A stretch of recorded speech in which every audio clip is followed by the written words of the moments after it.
The following is a special video presentation of the Hennepin County Library.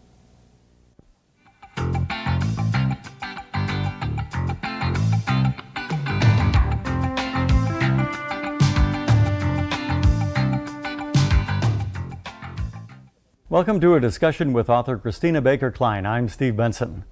Christina Baker Kline is the author of Sweetwater, just published by Harper Perennial. She grew up in England, in Tennessee, and in Maine. She's a graduate of Yale and Cambridge, and she's a fellow in writing at the University of Virginia, where she received her MFA. Her fiction has appeared in the Yale Review. She was also the youngest person ever to be published in the Yale Review.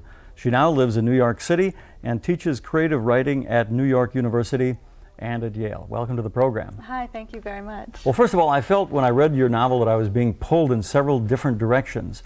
In the present, but also in the past, the deep past, the world of Greek heroes and heroines.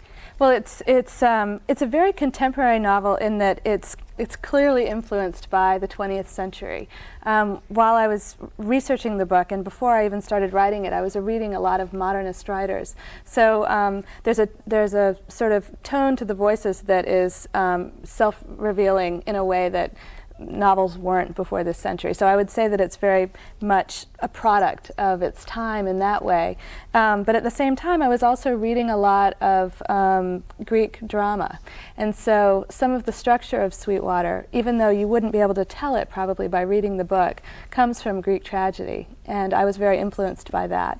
And certainly the names, and what's in the name? Cassandra, Cassie. Yes, you know, it's funny because no reviewers have one reviewer picked up on that, how I use names that actually reflect Greek, the names in a particular Aeschylus's or Astaia, particularly the Agamemnon, the first one of 3 plays. And I think because my book, it's embedded underneath, the sort of structural underlay is so hidden by all the stuff that happens in the present that you can't really tell, that it isn't natural that you would pick it up. But there's actually a sort of, the name of one of my characters is Troy Burns, and my father said, "You're never going to get away with that. That's really the stupidest thing I've ever read," and no one's ever said anything about it. So this is actually the first time I've even told anyone that's a sort of well, because it's joke. fascinating, because it gives a wonderful layered quality to the novel. Thank you. When I was doing thinking about writing this book, I realized that one of the things that Greek tragedy does is it provides a sort of chorus, a background chorus, which illuminates what's going on at the same time that characters have a chance to speak their piece and say what they, each one, very explicitly what they believe and think, so that it's hard to kind of take sides. And that was what I wanted, that was the feeling that I wanted in this book. I wanted the readers to have different perspectives of the same event, so that they were never entirely certain, perhaps, where their loyalties might lie. When you have one narrator, of course, it's obvious. If either the person is interesting and straightforward and telling the truth or whatever, and you feel an affinity for them, or you hate them because they're lying to you or they're otherwise despicable, and writers try to do both. But in this instance, I really wanted to have 2 main characters, both of whom are understandable. And you set that off by having the grandmother, Clyde, and I want to ask you about that name, in italics, which gives her a certain almost emblematic role. Emblematic and perhaps Slightly mystical. The granddaughter is very much set in the 90s, in the present. She's young, and her story is linear. It moves from one place to another. In other words, chronologically, it goes from when she lives in New York to when she moves to Tennessee, and follows her logically in that progression. The grandmother's voice moves back and forth between the present and memory, and her memories jump 40 years, 50 years sometimes, from one to another. And she also constantly tries to tell the stories of her life over and over in a way until she can make sense of them. So, well, she's often not very reliable either. No, and she's not. And some people, I think, have felt that she was even more devious than she really is. But I think ultimately, I grew up with 2 Southern grandmothers, one in North Carolina and one in Tennessee, and on the corner of Tennessee and Georgia. And both of them would tell the same stories over and over, but they would always be slightly different, and you'd get a different version depending on who the audience was and what point they were trying to make at the time. And so putting together the different versions of the stories and trying to come up with one version that really made sense and worked was sometimes difficult. And reading between the lines, I think, is, when I was listening to these stories, it's part of what made me a novelist. Well, like a Greek tragedy, this story takes place on a number of different levels, and you have to hear all of those voices. And some of the voices are dead, some of them are present. Yes, right, exactly. And I think the dead voices, making the dead characters sympathetic at the same time that they're flawed, was difficult. That was one of the hardest things.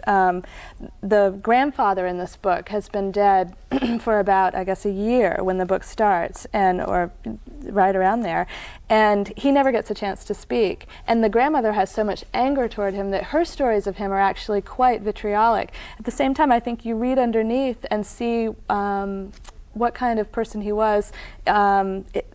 That's not reflected in what the grandmother says necessarily, and also in her own ambivalence about how much in love with him she really was. Well, like a Greek tragedy, you have to know the cast of characters, and maybe you can just sketch out, again, this is a family history mystery, I think someone said. As someone said. So we don't want to give away all of the secrets. Right. But tell us just a little bit about who Cassie is, and how she becomes involved with this unknown grandmother.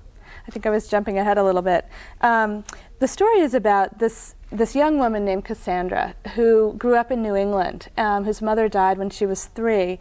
And when she's 26, she gets a phone call from this little town in Tennessee where her mother grew up, telling her that she's inherited a house and land. And against everyone's better judgment, including her own, she decides to move down to this little town and take the land and the house. She's a sculptor, and she wants to do her work. But when she gets down there, she realizes that this whole side of the family, whom she's never known because her mother died, is keeping a secret, or keeping a number of secrets from themselves, from each other, from the community, or trying to, and being fairly naive about the way that these secrets are kept. She barrels in and sort of starts asking questions, and questions that no one wants to answer. And of course, everyone warns her, don't mix in this, stay out. Yes, asking questions, and she's just keeps on doing it. I was just talking to someone about the fact that I think there's also a cultural difference between the South and the North. In other words, Cassandra's from the North and doesn't understand all the codes that you're supposed to know when to stop asking questions. You're supposed to know when to sort of pull back and be polite, and she doesn't do that, and her relatives are all vexed by it, actually. Well, I could sense in the writing that you really love this place, and yet you yourself are sort of a rootless person, and having been born in England, traveled, raised in many different places. Thank you.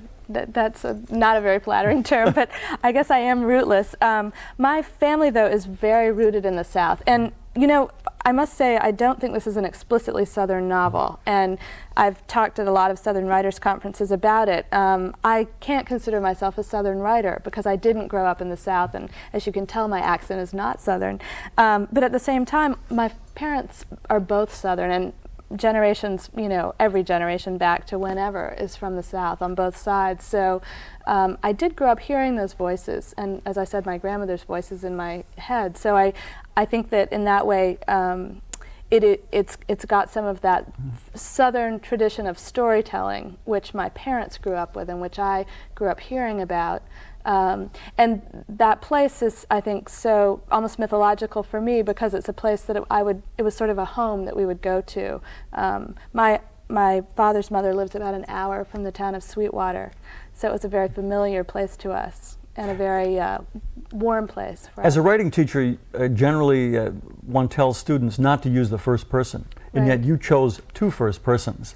Let's hear a bit now of the voices, maybe Clyde, the grandmother. Okay. Also, tell us how Clyde gets her name. Okay. First, I would like to say as a writing teacher that the reason that we often tell students not to use the first person is because it's abused, because people use it as a sort of confessional narrative that actually is more like a journal than anything else. We try to get them into a mode where they're writing fiction and taking themselves outside of their own experiences.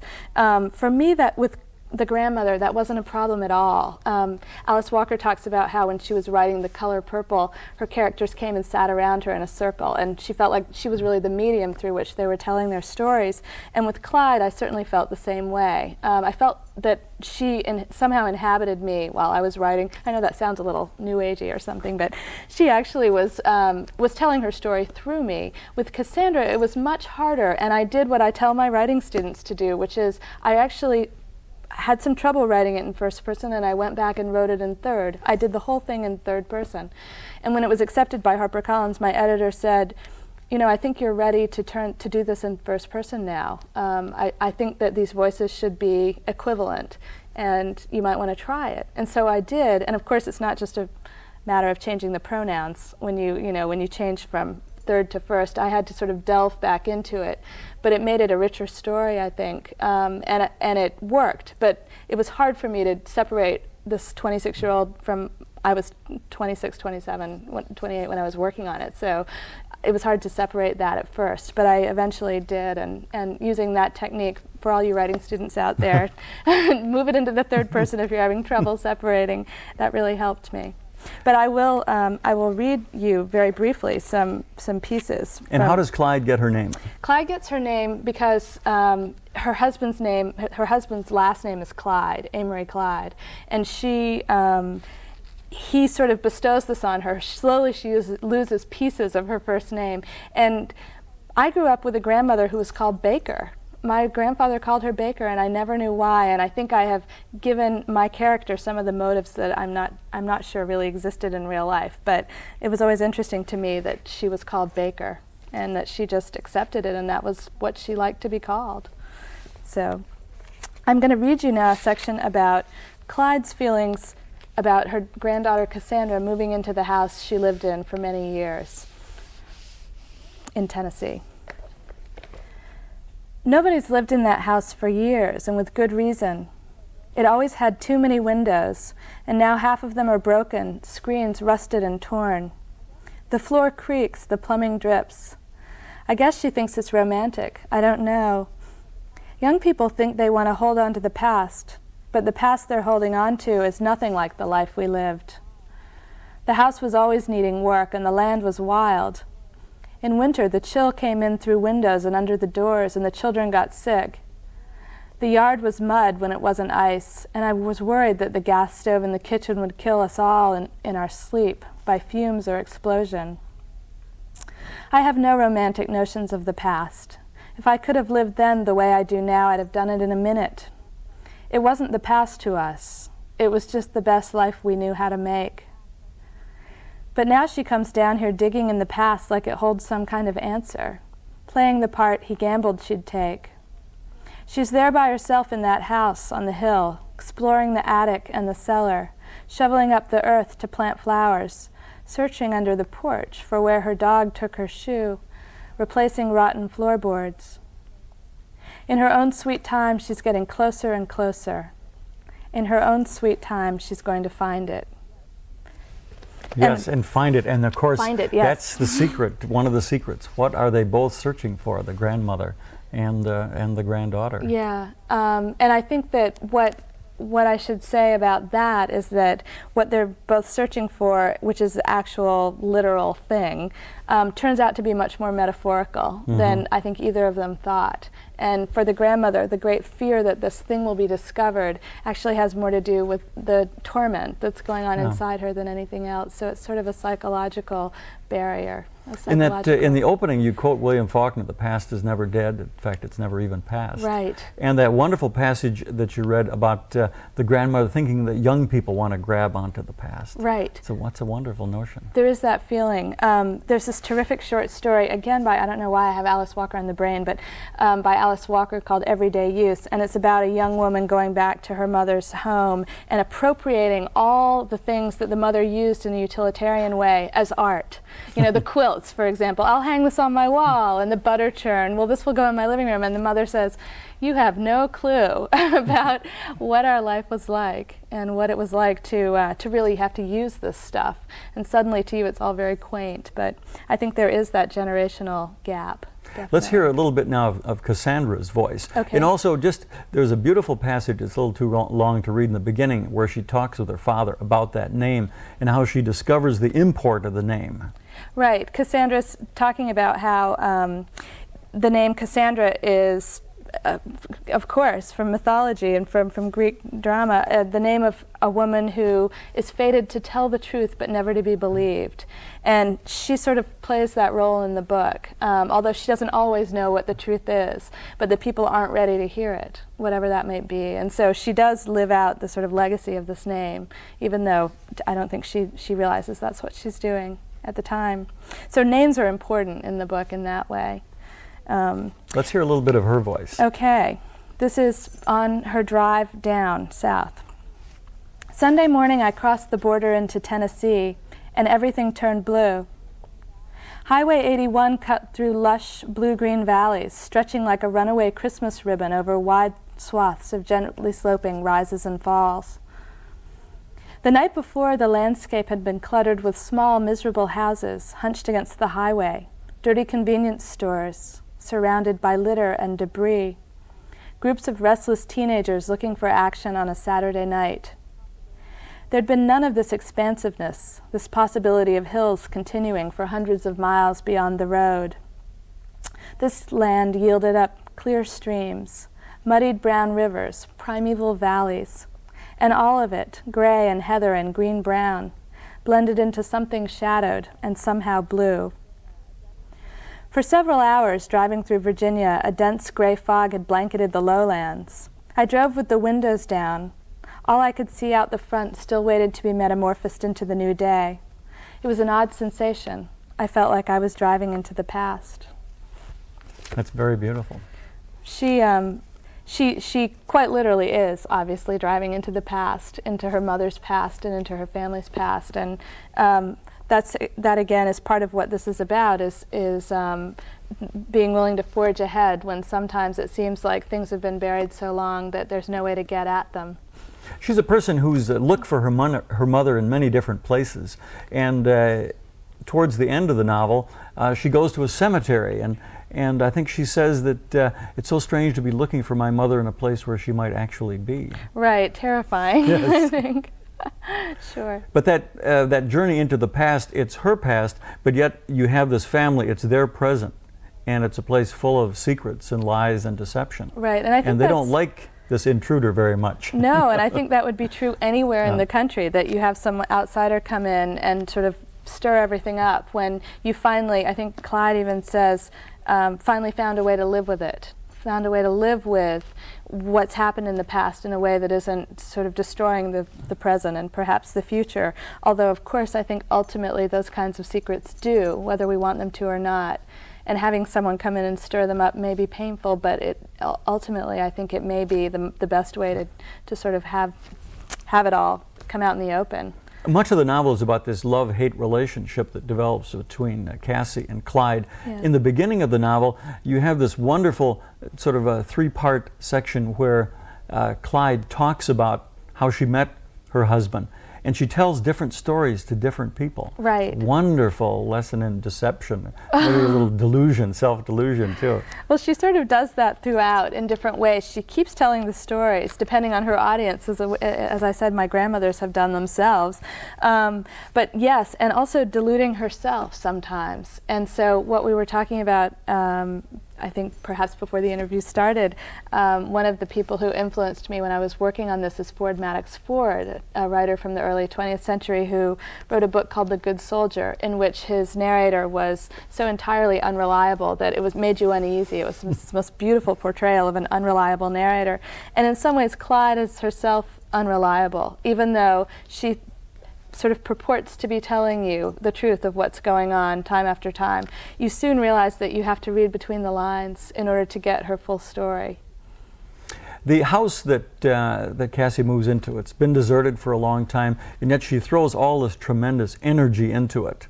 Yes. She, I think that for her, the idea of having a home, having a house, being rooted somewhere is very important. And perhaps back to my own rootlessness, that I feel that way myself, perhaps because I've moved around so much, having a place that I can call home and that I feel comfortable at, a nest really, is important. And so I think I put that into this character of Cassandra, that need, that desire to have a place that she could be comfortable and call her own.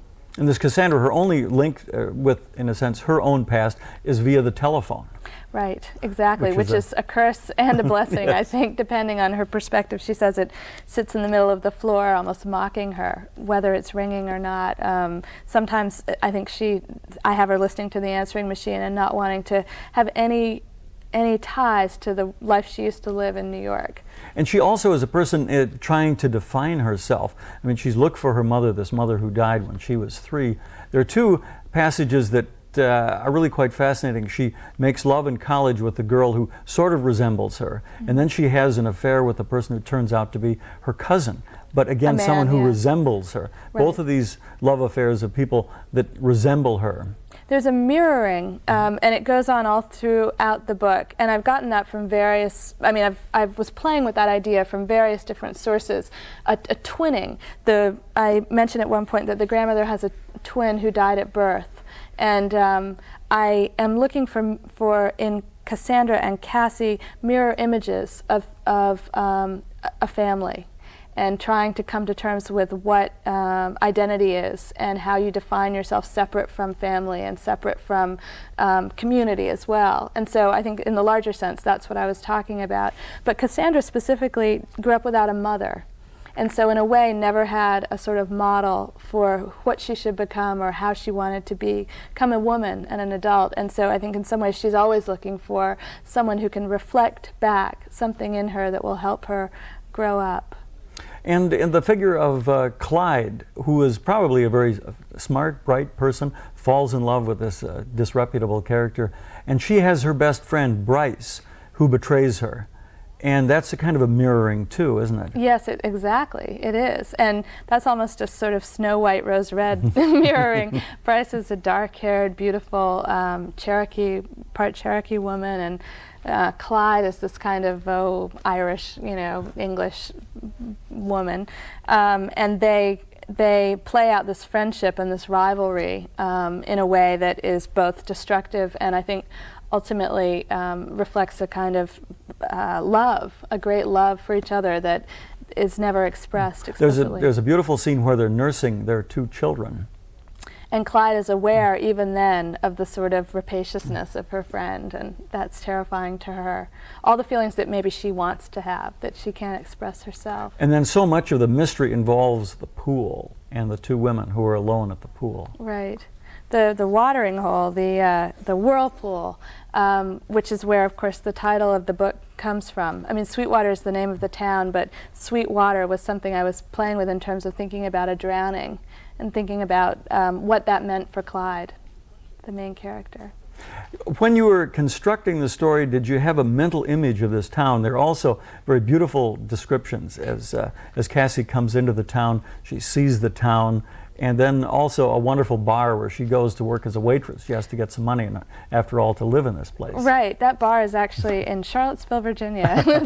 It's not in Sweetwater, Tennessee. And do you know, I was in Sweetwater and I was giving a reading, and this woman in spidery handwriting, this old woman who was there, wrote a note to someone I was with and said, does she know that the entire, not only the town, but the entire county is dry? So I had no idea that the entire county was dry. But Sweetwater is actually a real place, and I went there to do research 3 or 4 times. I also lived in a little town in Tennessee when I was young for 4 years, Greenville, Tennessee, where we lived in an old farmhouse. And I have relatives in Greenville, South Carolina, another Greenville, who actually live in a house that this one is sort of modeled on. So I've got sort of a pastiche of all my Southern experiences and my relatives. But when I was in Sweetwater, I had this wonderful experience. I went to the town and gave a reading, and they had a luncheon there and gave me a key to the city and all this great stuff. And the people of the town, a number of the women had sort of figured out, or thought they had figured out, that I was a young woman named Betsy Cathcart who had disappeared who had graduated from Sweetwater High and disappeared, never to be seen or heard from again. And they had found her high school yearbook picture, which was roughly when I graduated from high school, and my jacket photo, and had blown them up, and they were incredible. Another strange mirroring. Very scary. She looked so much like me, and I think they were disappointed to find that I was not Betsy. But I was sort of pleased that they had thought at least I knew enough about the town, or had gotten enough of the details right, that I could have possibly have been from there. Well, that's fascinating when you think about the Greek legends and how much those stories are still with us. The family, the violence, and the many layered, and that fits perfectly into that. Exactly, and also I think it fits into the idea that you know, novelists, there's an idea now that you can't write about a place you aren't from, or that there's sort of, this idea goes back and forth. Some writers believe that you can write about anywhere, and I tend to think that the imagination is large enough that you really can write about places that you haven't necessarily lived for your entire life, or 10 or 15 years. That experience is transferable, and that feelings are universal, and all of that stuff. So what I was trying to capture here was not necessarily an explicit southern town, but a small town anywhere in the United States in some ways. And people from other small towns have said that it feels like their own town, regardless of what state it's in. Well, you describe it too, where the downtown is fading, there are stores that are boarded up, because all the action is moving to the malls and the Walmarts on the outside. Right, right. And some of that actually, I mean, from my experience growing up in Maine, was what I had become familiar with, the malls sucking the business away from the downtown. It's classic, I think, in American towns today. What happens after the end of the novel? What happened to these people? They've had this disturbing element in their lives. What happens to these other Greek figures? To the other figures. I think that they find happiness in different ways, I will say, and that they continue to live life. People have asked me if I'm going to write a sequel, and the characters seem so alive to me now at the end of the book that I almost can't imagine intruding on their lives again and doing that. People have speculated about what's happened at the end. I think that the grandmother dies at some point. I mean, she's very old. She's old and sick already, and probably in some ways by the end of the book ready, having told her story, to let go, and so. That probably happens. And Cassie maybe grows up a little bit and finds out who she is. Well, I'm sure that you sold the film rights to this. Can we expect a film from it?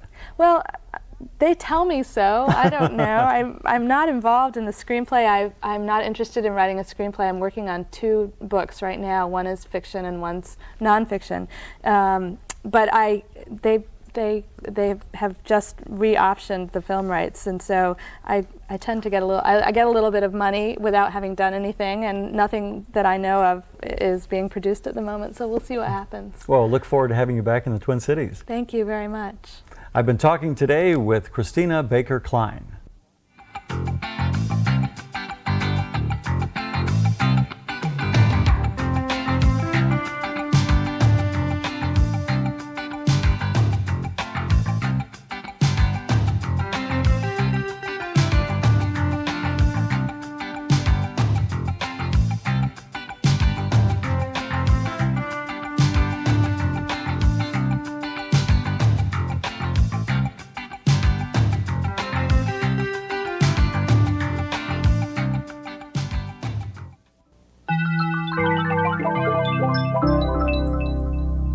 A presentation of the Hennepin County Library.